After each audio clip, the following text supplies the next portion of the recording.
ஏய், நியூஸ் பார்த்தியா? Cinema chance கொடுக்குறேன்னு ஒரு பேர்ல ஒரு பொண்ணு. வீடியோ கூட எடுத்து ஒரு பொண்ணை ஏமாத்திட்டாங்களே அதானே? ம். ஆமா. இந்த அக்கா பாவம் இல்ல.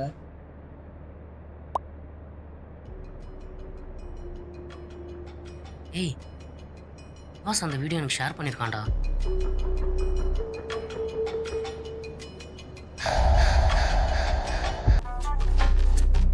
அந்த அக்காவுக்கு அறிவே இல்லைல்ல.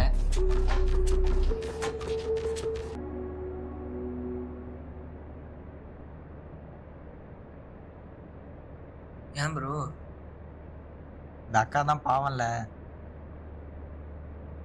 ஒரே விஷயம், ஆனால் பலவிதமான கண்ணோட்டம். சரியான விஷயம் தெரியணும்னா மாற்ற வேண்டியது